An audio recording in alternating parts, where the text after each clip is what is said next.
had to point and deploy a taser. And that another officer had to point their pistol at a defendant. An eyewitness saw the defendant shove the victim while near the police station. An RNO causing injury that was so severe that the officer is actually seeking specialized medical treatment from an orthopedic surgeon. I didn't ask that, Ms. Gaines. I did not ask that. Yes, sir. Was the taser deployed? I just don't think she's going to do what anybody asked her to do. Ask a bond. Your Honor, we are just looking to address the condition of bond that requires that Mr. Hopkins be on house arrest. Prior to this matter, Mr. Hopkins was employed as a result of having the tether plate. No longer able to, in this case, he was no longer able to maintain that employment. He is hoping to be able to get new employment and is asking that the court consider a no go-to order, a no contact order, or anything of that nature. My client, Mr. Hopkins, also recently registered for the cybersecurity program. Text me that information. I tried to send the confirmation to Ms. Barroso so that she would be able to see it. It's my understanding that the classes are majority online, but that would be the only place that he would have to come across Chenal County. Otherwise, Before we dive in, just a quick note.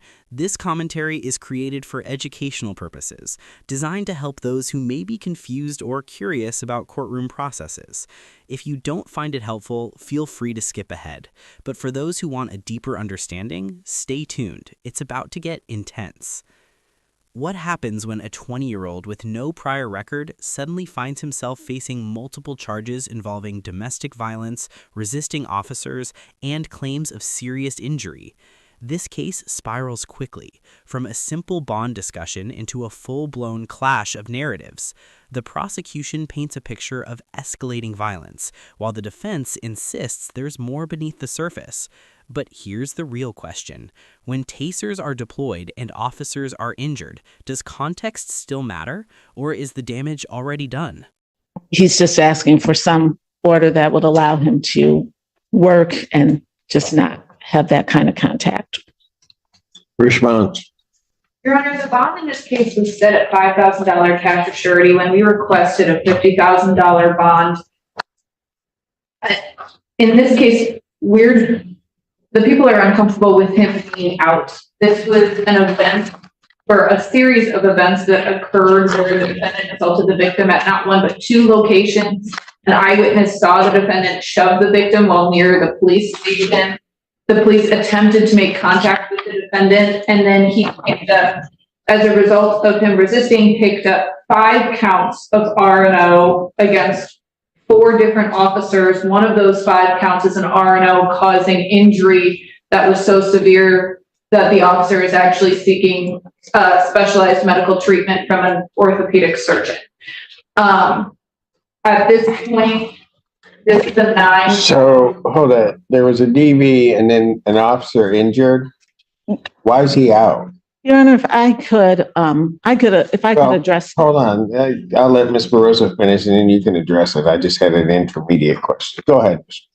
So at this point, I don't think that a modification of bond removing him from being on house arrest is appropriate. We objected to a nominal bond of $5,000 when it was originally granted. At this point, I don't think that any further reduction is appropriate. A couple of things. First of all, Mr. Hopkins is here with his father. He is 20 years old. He has no prior criminal history. In reviewing the police report and the video, even the report references that the altercation, that the incidents that resulted in this charge, that there were, In which that it was, charge? I'll start with the domestic violence. That with those charges, that that there was a more complicated situation. I believe the officer said, the report says something to the effect of, and this would also go to the property, that there had been physical altercations between the two of them, fighting between the two of them, and breaking of objects between the two of them. So I believe that there's more to this than said. The allegations of the domestic violence are the one of the shoving, and also I believe Mr. Hopkins taking his own computer back from the complainant. That's the second allegation of the domestic violence. And the resisting and obstructing is, the allegations are that Mr. Hopkins, not that Mr. Hopkins turned around and slammed someone or punched them or anything, that he pulled away. The allegation is the officer fell and that caused the injury. And then that officer fell, yes, as he pulled away. And then subsequently, 4 officers who were, some of whom just pulled up on the scene in the video, all ran after him. And that's where the resisting and obstructing comes. And he did, in fact, eventually stop. It was not, it's not as if he were in a vehicle and went miles or hours away. He did stop running, and he did, once they complied, once that occurred, there were no further incidents. So, Your Honor, I'm sorry. That is not the characterization of the RNO. The allegations include him punching 2 officers in the face, breaking free of their grasp, causing them to fall to the ground, twisting and seriously injuring an officer's finger. And then it went on for such a period of time that an officer had to point and deploy a taser. Your Honor, And that another officer had to point their pistol at a defendant. So at the defendant. So at this point, I don't think it was him passively. Your Honor, I had an opportunity to view the video. Well, This is the turning point right here. Once you hear that a taser was deployed and a firearm may have been drawn, the legal stakes shift dramatically. These aren't standard resisting charges anymore. This signals perceived threat and escalation in the eyes of law enforcement. And that matters because judges often weigh not just what happened, but how dangerous the situation became. So ask yourself, if officers felt the need to escalate force, does that support the prosecution's version? Or could this still be a case of panic spiraling out of control? you had an opportunity to view the video. Yes, Let me ask you this. Was a taser deployed? Your Honor, when I as think soon, that's either yes or no. Your Was Honor, was a taser deployed? Your Honor, as soon as the officer saw him, she Mr. pointed the taser at him. This is not, as soon as she saw him, she pointed the taser at him. This is So- not a situation where he was running and pointed the taser. I didn't ask that, Ms. Gaines. I did not ask that. Yes, sir. Was the taser deployed? Yes, it was. Did an officer have to draw their weapon? I did not see that. I could not see that on the video. Ms. Burrows, are you indicating an officer had to draw their weapon? That is what was indicated to me in the file, Your Honor. Yes. And then there's an officer that's injured. Again, we'll ask the question. I don't know why this individual's out. Again, Your Honor, he's 20 years old. He has no prior history, and he has no reason to come back to Washtenaw County other than for school in this case. It's my understanding, I have not heard any information that he has had any contact with the complainant, has violated any orders. He is just asking to be able to go to work and to be able to get a job and go to work.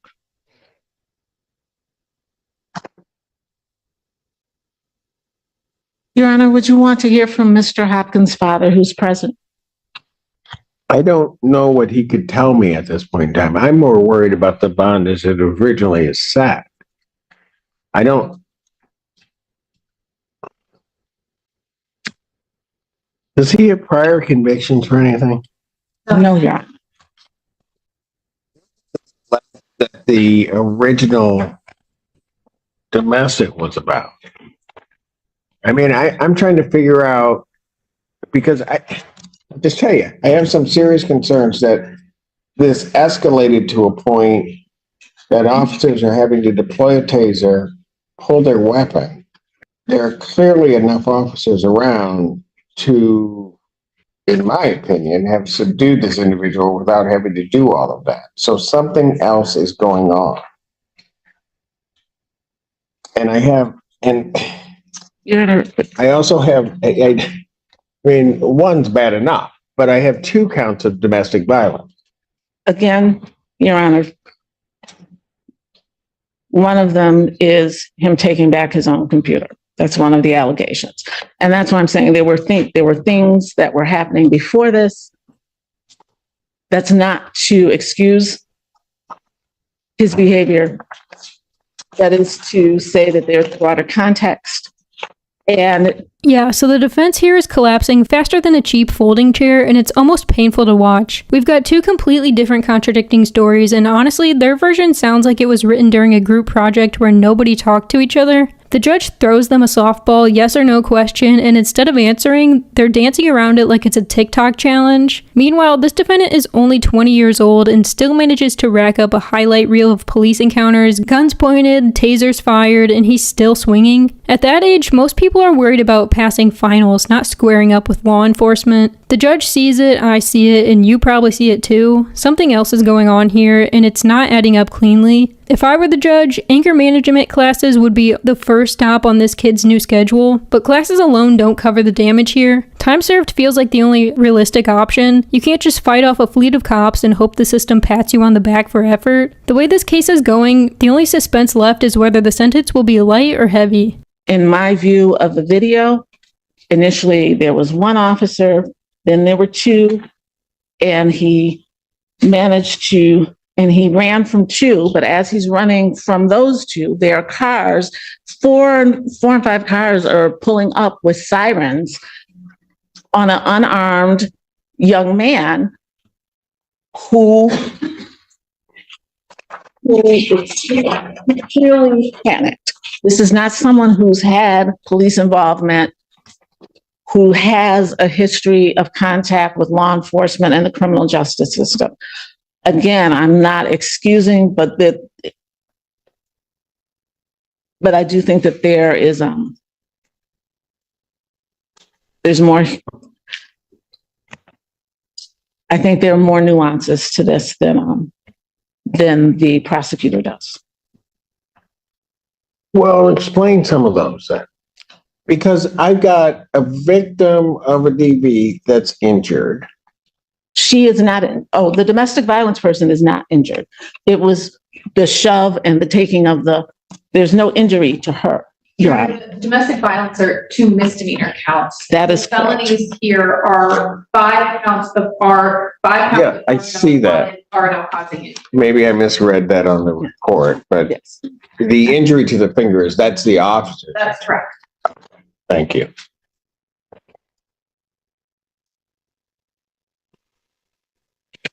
I don't understand this. I mean, there's a lot I don't understand. How, and I get there are resisting and obstructings that are filed that some may look at as questionable in terms of the charge. I get that.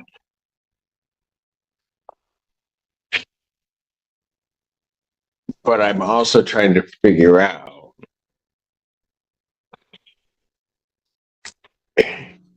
how an officer gets injured, that there are punches to the face of officers. I mean, Ms. Gaines, I don't get it. I understand what you're saying, and I'm saying I did not see any punches to the face when I observed the video. Tell you what, I'm certainly not changing any conditions. Can you explain to me one reason why I shouldn't raise his bond? Your Honor, he has appeared for every court date, and he has not picked up any new charges. He has not had any contact with the complainant on the domestic violence or any of the officers. My understanding from him is that he has only come to Washtenaw County for court. He does not even reside in this county. It does not appear he's a flight risk, nor that he is a danger to the community. He is here with his father. He has come to every court date, and he's highly responsive to my calls and texts. And absent the no offer in this matter, we'd be looking to resolve it. Anything else from the people? No, Your Honor. You know what? I'm not changing his condition in the bond. I'm not at this juncture gonna up his bond either, although of rights I should. Of rights, I don't think he should be out around tethered or not, given that behavior. But I'll let Judge Perry deal with that after she hears the preliminary examination. Bond will continue. Motion for bond reduction or changing condition is denied. Thank you. You can literally see the frustration building in the judge, head shaking, hand rubbing his forehead, the whole body language dictionary of "I can't believe this nonsense." He looks like someone trying to solve a Rubik's Cube blindfolded, and the defense is not helping. They keep dragging the kid's father into the mix, which makes zero sense unless dad is secretly the governor. He's not getting anyone out of felony charges. I mean, what's next? Calling in grandma as a character witness because she says he was always polite at Sunday dinner? The whole angle is baffling, and even with all this chaos, the defense is still begging for a lower bond when $5,000 is already a bargain bin deal for charges this heavy. I've seen higher bonds slapped on people for shoplifting electronics, let alone stacking domestic violence with assaulting police. The judge ultimately keeps the bond right where it's at. No raise, no reduction, and honestly, that feels like the system's version of shrugging. Was it the right move? I'm not convinced, but I'm also not the one in the robe. At the end of the day, this defendant walks out with what I'd call a legal equivalent of a "you got off easy" coupon. And if he cashes it in wrong, he's not just burning a bridge, he's blowing up the entire interstate behind him. All right. We are here for PCC and bond violation. I understand the court has received and reviewed the materials that were sent over yesterday. I did. Thank you, Your Honor. The only request that we would have when we're discussing those materials, she is staying in a shelter in Livingston County. There is a separate DV having nothing to do with any of this, and there are some cross allegations in that case. So she's just requesting that we not say the name of the shelter if someone is listening on Zoom to where she's staying. Understood. Thank you, Your Honor. I believe that the materials that we provided were pretty thorough in terms of where Ms. Brown has been coming from and what her circumstances are in pertaining to the bond violation. So I was wondering if the court had any questions. Well, I do because, well, I'm not sure how you provided the materials, but I'm not sure how that relates to the specific allegations of the bond violation. Because what I have, certainly, maybe one might be able to look at the consumption of alcohol, but there was the tampering that occurred for a 12-hour period. So I am going to let Ms. Brown address that herself with the court. You can explain to him where you're at in terms of the allegation. But I had forwarded her the reports the same day. And just so that Your Honor knows, she did intend to turn herself into the jail this morning, but she was unable to get a ride this morning. And so she's here for in-person court this afternoon. So regarding the tamper on 6/23 and then the positive on 6/25, the court is looking for either an explanation or an admission as to these two. Your Honor, I don't have any clue why those were coming up that way. I know that I was called in to community corrections to have my unit replaced for servicing.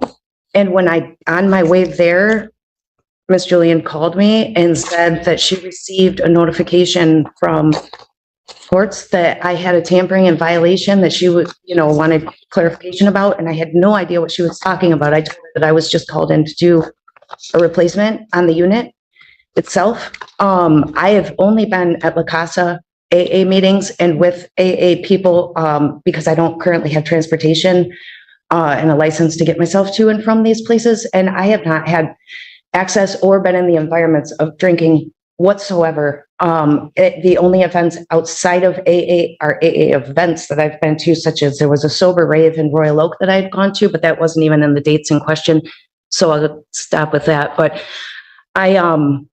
I was completely confused. So I had the unit replaced And while at community corrections, they had told me that I had this tampering and violation, 2 counts. And I was in for my reading the week before during this time, and they said that I was all set, good to go. We'll see you next week. And so I was really unsure why I was getting that unless it was due to needing servicing. But I've saying, Your Honor, this is way too important. Well, hold on a second. Just so that we're clear before you go on with your story. Okay. On June 23rd at the 12:56 a.m. time, Yes, sir. that's when the tamper is detected Okay. with the unit. On the 25th, there isn't a tamper, it's just drinking. Again, I don't know why it's coming up with that unless the servicing part of it needed it. At the shelter where I'm currently residing, there's a locked door policy from 11:30 p.m. until 7 in the morning. And I didn't have access any of those days to alcohol or have them in my possession at a no drinking facility. And I was at the facility at both of those times, documented on camera. I believe they have at the shelter, as well as my sign in and out sheet, and documentation from the shelter staff themselves saying that I was there and there was no evidence of me using. The doors lock at 11:30. I'm a smoker. I come in and I pretty much turn out the lights and go to bed by midnight every night. So honestly, I'm telling you, I do not know unless it has something to do with the servicing aspect of it. I don't have access to there, and it's a couple miles Does she away. want a hearing on this? Because I'm going to tell you, I'm not believing what she's telling me. Okay. Then we would request a hearing and we would ask community corrections to bring a log of their, not just the violation reports, but if she's been indicating, and she did to me that day, that they called her to community corrections to switch out her unit. If there was a problem, and this would have been the unit that was switched out. After this, this would have been the problem unit, is what I'm saying, is that if there was a problem with the unit. So perhaps we'd hearing where community corrections can bring their documentation of what they did and when, and the servicing of their units. How much time would the people need? I'm emailing community corrections right now, and time that works for the courts, I can bring one of them over. Anytime that works for the courts, I can bring one of them over for a bond violation hearing, whatever works. All right, I'll set it for August. I'll set the bond violation hearing as well as adjourn it. This time the PCC out to August 1st, 2024. Actually, it's going to be at 3 p.m. because I've got to be a hearing plus the PCC at that time. That's the bond in this case. Now, what I'm worried about is I issued a bench warrant without bond. I understand, Your Honor. I informed Ms. Brown of that the same day that the court issued the warrant. I did instruct her to turn herself into the jail. I do believe that part toward the end of her letter that was directed to the court expresses that she was emotionally really grappling with coming into custody based on all of her circumstances that were outlined. I have continued to encourage her to turn herself into the jail. She was going to do so this morning, but she does not drive. And Ms. Julian, and I'll just tell you, that's part of my problem. Part of my problem is I know how you operate, Ms. Julian. You told your client, tell them what the right thing to do is, and they don't do it. And then today, or yesterday when we received the information and we understood she was going to turn herself in that morning.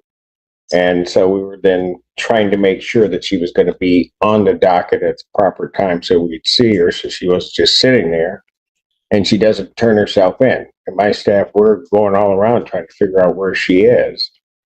And then I get an excuse she doesn't have a ride here. She's going to make her own call on all this stuff.